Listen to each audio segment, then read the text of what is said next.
তোমাদের ছেড়ে থাকতে পারলাম না, তাই তোমাদের কথা ভেবে আমি এগিয়ে এসেছি। টেস্ট পরীক্ষা হতে আর বেশি সময় নেই, দরজায় কড়া নাড়ছে। তাই আমি তোমাদের নিয়ে এসেছি এমসিকিউ লাস্ট মিনিট সাজেশন। এই ভিডিওটি প্রথম থেকে শেষ পর্যন্ত যদি দেখো তাহলে 17 নম্বর কমন পাবে।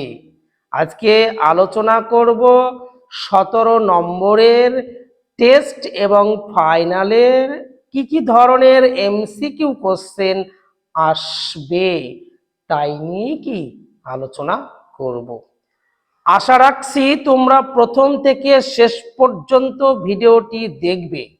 যদি দেখে থাকো তাহলে অবশ্যই এখান থেকে বহু প্রশ্ন কমন পাবে।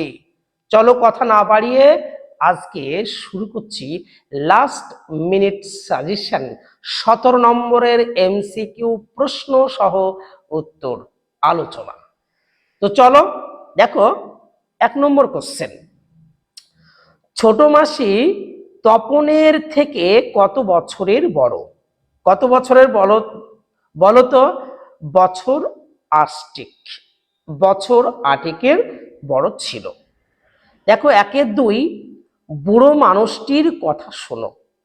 এখানে বুড়ো মানুষটিকে কে পারবে বলো তো? বলো বলো, হ্যাঁ হচ্ছে, বলো বলো। এই দেখো শোনো, আমি বলছি এখানে বুড়ো মানুষটি হলো নিমাই বাবু। 1-3 দেখো, প্রথমবার নদীর দিকে তাকিয়ে নদের চাঁদের যে উপলব্ধি হয়েছিল কি বলতো? অপশন দিচ্ছে দেখো, আনন্দ, দুঃখ, বিস্ময় আর আহ্লাদ। উত্তরটা কি হবে বলতো? উত্তর হবে গ, বিস্ময়। 1-4 দাগ দেখো, তারপর যুদ্ধ এলো। যুদ্ধটা কিসের মতো এসেছিল? রক্তের এক আগ্নেয় পাহাড়ের মতো। 1-5 দাগ দেখো, সুন্দর আসে। সুন্দর কিভাবে আসে? উত্তর কি হবে বলতো? কাল ভয়ঙ্করের বেশে সুন্দর আসে। 1-6 দেখো, বাহুরক কন্যার জীবন। এখানে বাহুরক শব্দের অর্থ কি? কে পারবে বলতো? বাহুরক শব্দের অর্থ কি? ফিরে আসুক। কি বললাম? ফিরে আসুক। আবার বন্ধুদের উদ্দেশ্যে দেখো বলি, এখন আমাদের পড়ার শেষ মুহূর্তে, আমরা শেষ মুহূর্তে এসে কি উপস্থিত হয়েছি।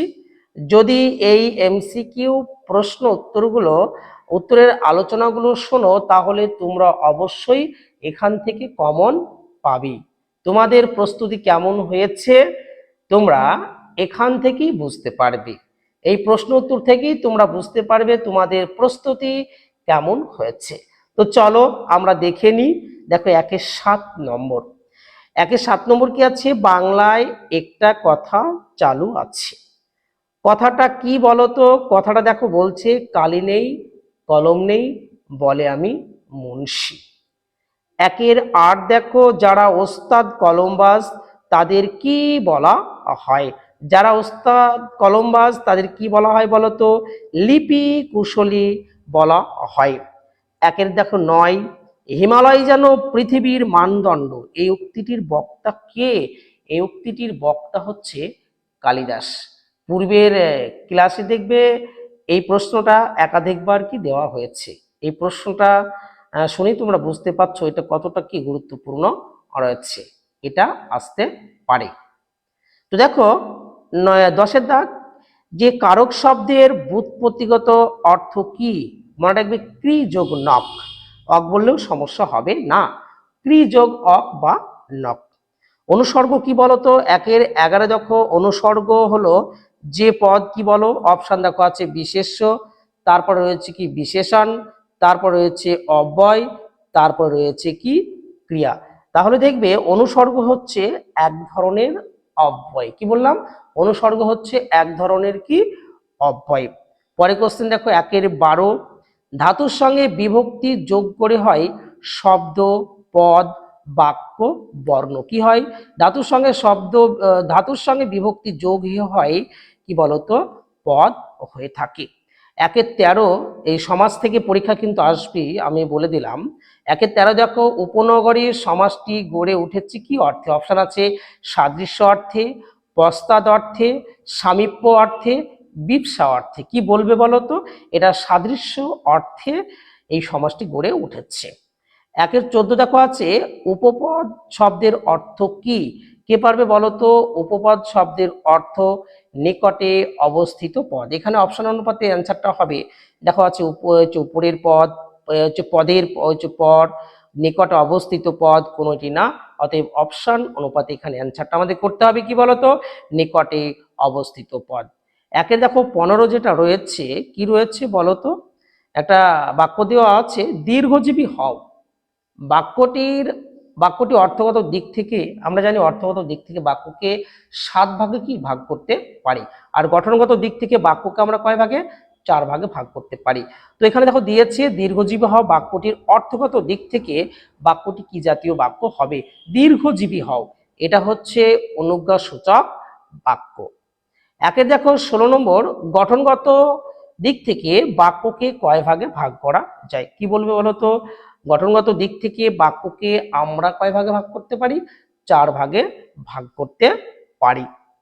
দেখো এবার আজকের লাস্ট কোশ্চেন, চিরকাঙ্ক্ষিত আজকের আমরা লাস্ট কোশ্চেনে চলে আসবো।